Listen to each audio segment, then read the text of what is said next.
You might have the best attorney in the world. He might be certified, official and beneficial beyond the superficial. He might have won 1 million cases. He might be 1,000,000 as far as his track record goes.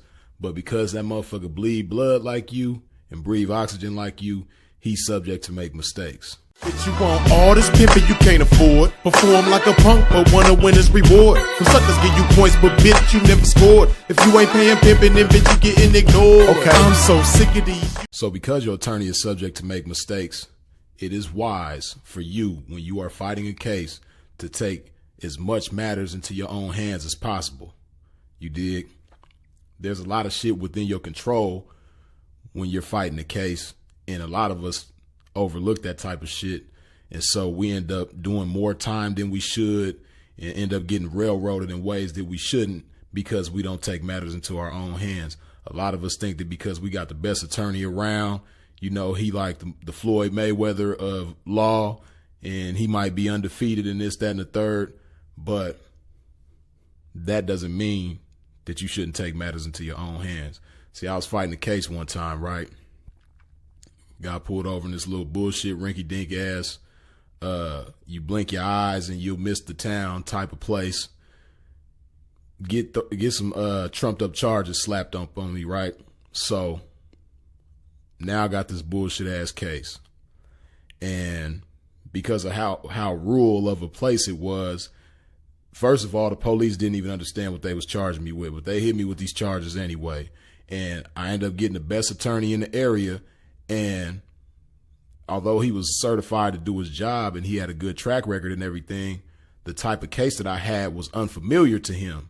So me understanding these things and understanding, you know, learning about that little area and learning about how they railroad people, I took matters into my own hands. So I got my motion of discovery, and I studied that to a T, went through that with a fine tooth comb.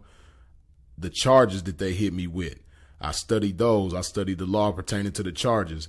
And because of me doing this, I come to find out that the police that pulled me over charged me illegally with the charges that they gave me. So I was able to bring this up to my attorney, and once he researched it, he's like, damn, you know what? You're actually right.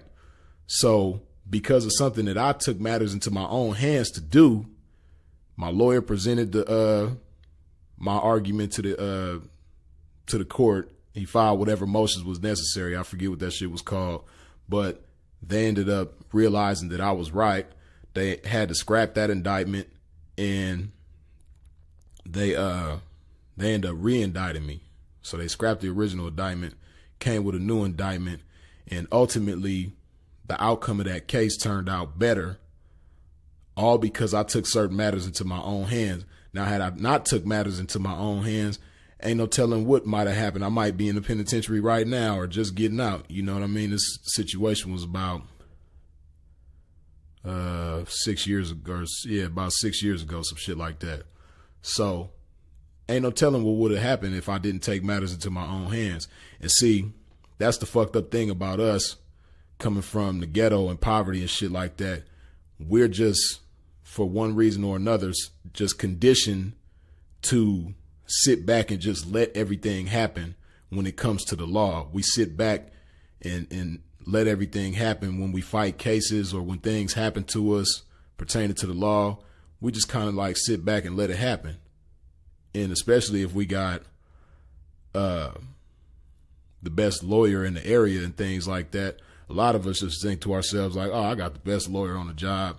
I can just kick back and let him do his thing. But once again, like I say, just because you got the best lawyer on the job don't mean that he ain't subject to make mistakes, especially if it's the type of case that he's not familiar with fighting. So that's why it's always good to take matters into your own hands and help your lawyer fight as much as, give him as many weapons and tools that he can as you can to help him fight you, because y'all on the same side.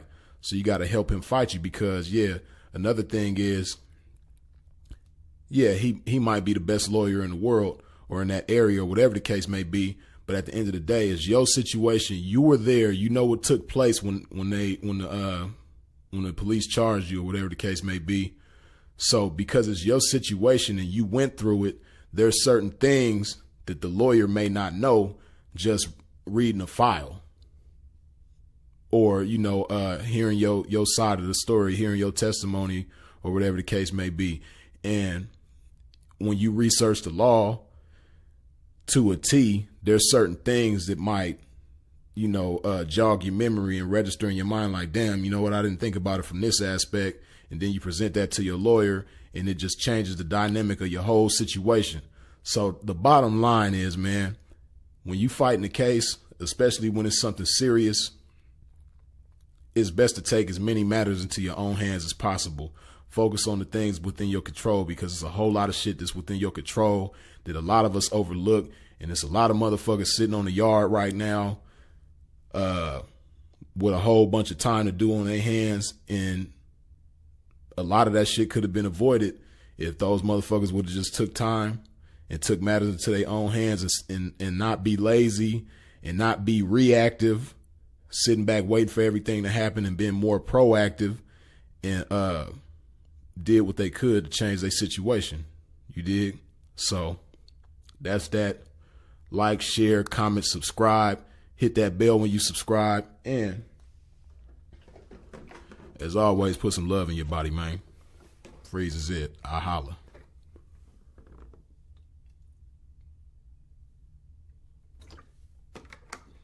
I ain't no better, I'd say you tryna seduce a pimp. That coochie is Gucci, but you can't make me overuse it, bitch. Just hit her with some reverse pimpin' psychology so she can make a move and we can get to some biology. A pimp gotta cover his tracks, that's all a part of it. So when she blame a pimp in our argument, bitch, you started it. Bitch, I'm gon' fuck on you, 'cause you been down getting a pimp's money.